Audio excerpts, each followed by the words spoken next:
Buenas noches, Héctor Aguilar Camín. Leo, buenas noches. Javier Tello. Leo, buenas noches. Y desde México.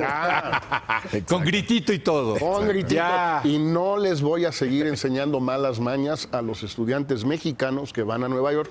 Ya no. ¿Qué cosa es? Ya no, Pues, ya no. Yo, ya tú eres parte de la conspiración. Yo acabé con mi cuota de malas mañas este semestre. ¿Tenías ya, hasta alumnos el otro. mexicanos? Claro, ¿Y varios. sí les enseñaste todas las malas mañas? Todas las que he acumulado a lo largo de los últimos 65 años. Oye, pero Son ojo. un chingo de malas mañas. O sea, Pero también se las enseñabas cuando le dabas clase aquí en la UNAM.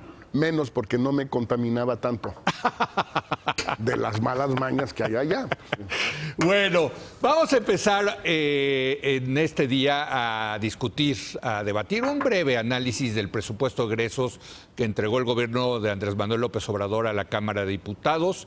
Se trata, me parece, de un paquete económico prudente que está en línea con las expectativas de los analistas de mercado, pero que también se encuentra sujeto a riesgos relacionados con la volatilidad financiera global y las tensiones comerciales.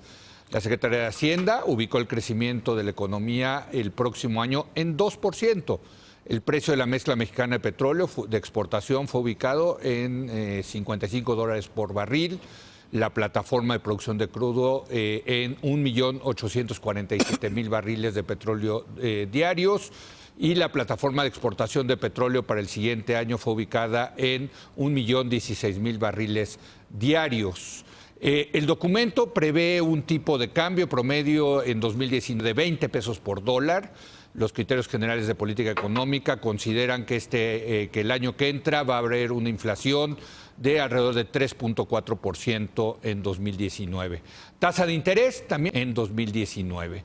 Y la administración prevé generar un superávit primario, es decir, va a haber un remanente antes de pagar la deuda pública. Este superávit primario sería de alrededor de 1% como proporción del Producto Interno Bruto. Esa es la, a grandes rasgos las variables. Hay recortes importantes. Hay aumentos importantes en el tema social.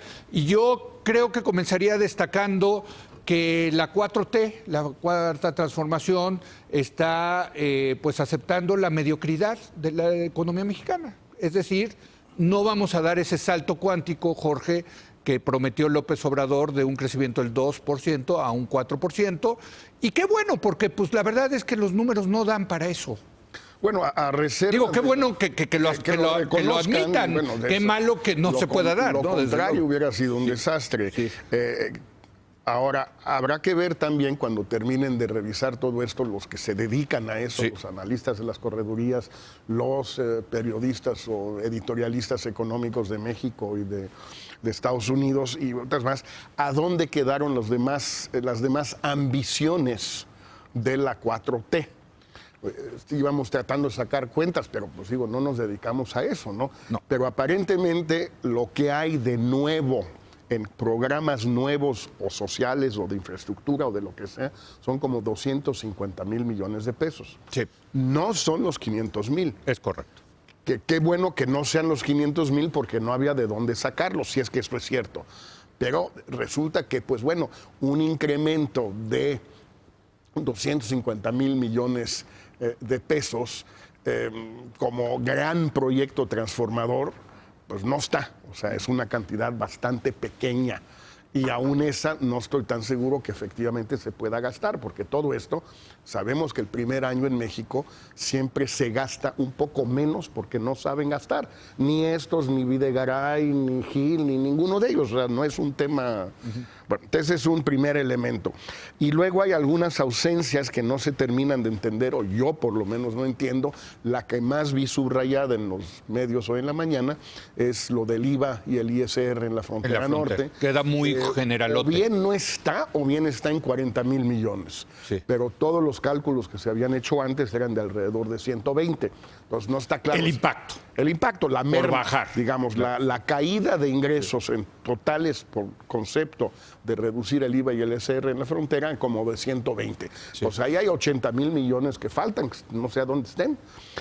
Serían algunos, quizás comentar muy rápido, Leo, el pronóstico de tasa de interés parece bajo. Parece bajo. Porque todo este mismo jueves la Fed se supone que vuelve a subir un cuarto de punto, Sí. y Banco de México creo que se reúne el viernes o sábado, Sí, y van a subir también. Parece que van a tener que subir un cachito más. Entonces esa, por ejemplo, pues se ve un poquito optimista, ¿no? Se ve optimista, pero insisto, es prudente. Y pues, ¿tú qué destacarías? Bueno, lo mismo. Han aceptado las restricciones, Sí, ¿no? sí, sí. Que sabíamos que estaban ahí, que no había tal liberación posible de 500,000 millones de pesos. Pero la verdad es que yo esperaría un poco a ver en detalle cuál va a ser el comportamiento de los actores dañados en este También, presupuesto. claro, hay porque perdedores. 250,000 trasladados tampoco son poco dinero. Entonces estamos viendo ya una protesta del lado de los gobernadores, por lo menos del gobernador de Jalisco, Sí. porque les han subido en un lado algo de los ingresos que perciben por la federación, pero les han reducido a casi el 80% por el ramo 123, que entiendo que es el dinero con el que les 23. completaban. Sí, el 23. 23. 23. No, El ramo- 123. ¿Cuánto dije? Dijiste 123. No, el 23. El 23. El ramo 23, perdón.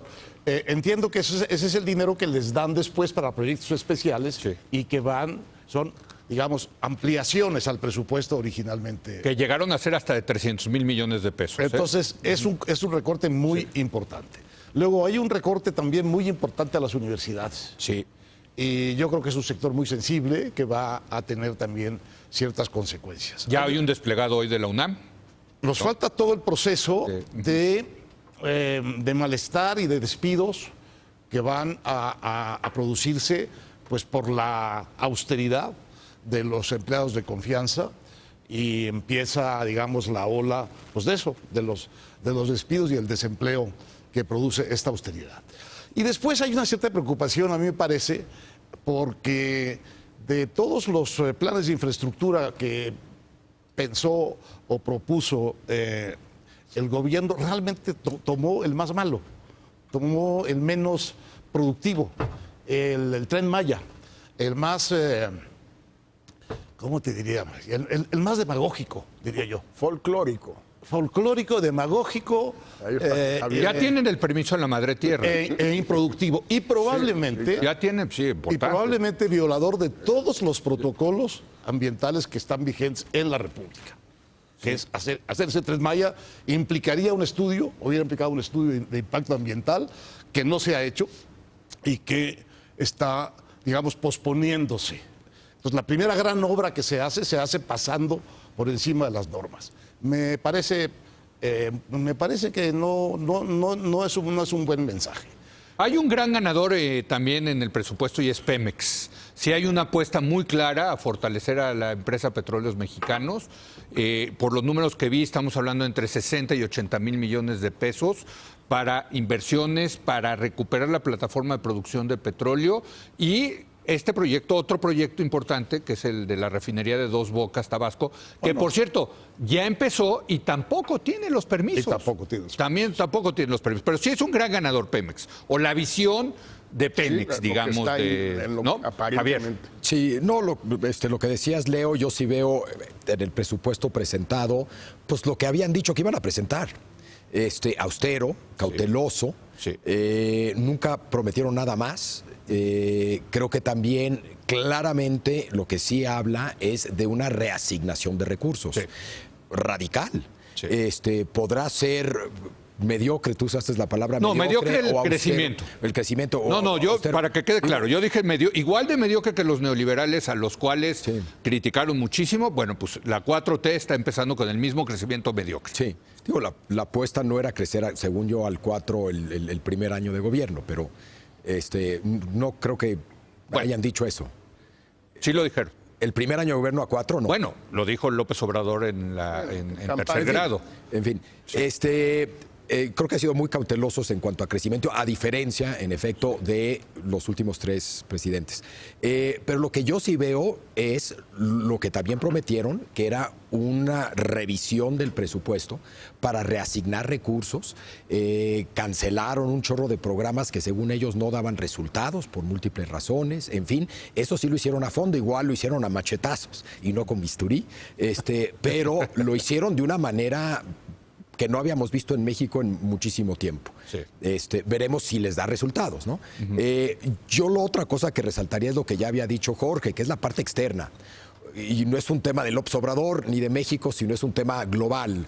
Todas las economías, México por razones obvias tal vez un poquito más, corren serios riesgos en el próximo año y el que sigue respecto a una posible no desaceleración, sino Incluso recesión. Sí. Y en el caso mexicano, por ser una economía tan abierta, tan vinculada a Estados Unidos, nos podría pegar más y sí descuadraría todo.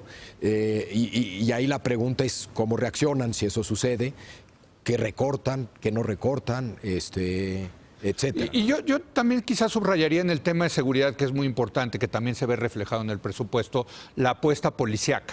Una vez más. Sus prioridades están muy claras. claras. Bueno, en la Secretaría del Trabajo, el programa de Jóvenes Construyendo el Futuro. Así es. Las pensiones para adultos exacto, mayores. está muy claramente reflejada sus prioridades. Pero en el tema de seguridad es una apuesta a la policía, a la Guardia Nacional, a fortalecer a los militares. No hay nada de fiscales, no hay nada de jueces, no hay nada de cárceles. Algo que siempre hemos dicho en este espacio, que habría que meterle dinero a todo, ¿no? A todas las instituciones, Héctor, ¿no? Hay algunas otras cosas que habrá que ver en detalle, pero que revelan un espíritu preocupante, me parece a mí. Le quitan a la enseñanza del inglés en las escuelas. Ah, eso no lo vi. Sí. Le quitan Sí. a la existencia de Internet en las escuelas. Le quitan a los programas de prevención y de tratamiento de diabetes y prediabetes. Son 3 cositas que a mí me parece que están indicando una muy pobre visión de futuro debajo de las enormes cifras. Es que sí hay una cosa muy rara, porque por un lado le bajan dinero a las universidades ya constituidas, la UNAM, la UAM, en fin, todos los centros del IPN, pero por otro lado van a abrir 100 universidades. Pero eso está en el 100, presupuesto. sí, le van a Hay dar 1.000 algo millones de pesos Para las 100. para las 100 universidades. Deberías invitar, según yo, Sebastián Garrido, que conoces sí. bien, escribió todo un artículo sobre el presupuesto que se va a la educación superior. Sí. Él conoce bien cómo se repartía ese presupuesto antes. El grueso se iba para la UNAM, ¿eh? O sea, No, claro, totalmente. las otras universidades, o sea, quien ha sido realmente afectado sus puestos es... Es la máxima casa de estudios. Bueno, Javier, pero eso por también, favor, si me digo, hubieras preguntado a mí ¿cómo antes, no se va a ir a la universidad? hubieras Tú eres todavía- pensionado de allí. No, del ISSSTE. Del ISSSTE. Bueno, pero de ahí, ¿cuántos años trabajaste en la UNAM? 25. 25 años, ahí está. Máxima casa. Pero Y ahí no hay malas mañas. no, ¿verdad? No, para nada. Bueno, pero a Cero. ver, pero esto de las 100 universidades, Jorge, porque, Mira, es que- digamos, los malpensados podrían decir que más bien están armando todo un sistema universitario con propósitos políticos para favorecer a una clientela de la 4T. O con una visión muy, muy antigua de la educación superior que confunde la gratuidad con la ausencia de selección. Sí. Que es muy mexicano eso. A ver, Sí. todo el mundo tiene derecho a una universidad, una educación superior, pública, gratuita, laica y todo lo demás, ¿ok? Pues sí, en prácticamente todos los países del mundo, ¿eh? No todo el mundo tiene derecho a ir a Oxford, o si viste ahí a todo cuando estabas, no, ¿verdad? Por eso es tan mañoso. Pues son mañosos. Bueno, Por eso es muy entonces, mañoso. lo que están haciendo, creo yo, es confundir las dos cosas. Es decir, va a haber acceso no selectivo, no reglamentado a la universidad. Todos los que quieran ir pueden ir. Sí. Que existe en muchas partes, es real. Pero esto es un poco indiscriminado porque no se entiende bien si en unos no va a haber ningún criterio de ingreso, de selección, y en otros, como la UNAM, sí, salvo el pase automático, bueno, pues estás creando un esquema de 2 pisos o de 2 clases, muy claramente. En el público, olvídate del privado. Yo simplemente lo que quería comentar en relación a lo que decía Javier es, yo no veo esa lógica, ese orden. Veo destellos que van en la dirección que tú dices, y como ya lo estás haciendo cada día mejor, Javier, encuentras una inteligencia, un intelligent design casi así. ¿No hay relojero? Divino, ¿Me estás diciendo que no hay relojero? Casi divino. No es lo que no es Rubén Aguilar lo que quiso decir, no, es lo que quiso pensar López Obrador. Y como piensa mucho mejor que López Obrador, pues sí hace mucho sentido lo que dice el cabrón. Pues sí, pues no, sí. Javier, para alusiones personales. No. Yo sí creo que hay relojero. Lo que iba a decir de las universidades es un tema en Occidente muy interesante. Sí. Lo que ha pasado en los últimos 15, 20 años es que el tener licenciatura ha dividido a todos los países. O sea, lo que más divide hoy en Inglaterra, la división más marcada es entre gente que tiene licenciatura y gente que no. En Estados Unidos por ahí va. Por ahí va. Es un problema que estamos teniendo. Y hay que atenderlo. Yo vería todo este debate sobre recursos a las universidades, creación de nuevas universidades, en ese contexto. No estoy tratando de defender lo que están haciendo, pero sí creo que hay que entender que hay un problema. Sí. Que se tiene que atender. Si lo están o no están atendiendo de la manera correcta es otra cosa, pero si hay un problema, y no es solamente de México, es un tema en Inglaterra. Pero yo sí me Unidos. atrevería a dar el paso siguiente, a decir que estas universidades pues van a acabar siendo como la que está aquí a 2 cuadras, la Universidad de la Ciudad de México. Es una universidad patito. Universidad patito, que no tiene calidad, que tiene esto de que cualquiera puede entrar, y los que salen pues tienen un título universitario que de poco sirve. Esa es la realidad. Le van a llamar universidad a centros escolares en donde se imparten, digamos, 2 profesiones. Entonces, aprendes contabilidad y aprendes enfermería. Va a ser regional, turismo, quizá, petróleo. Y con 3 carreras ya tienes una universidad. Bueno, eso es una manera de resolver el problema. ¿Qué es lo que hizo Inglaterra, por cierto? No sé si sea la mejor manera. Vamos a ver cómo opera, porque ahí también.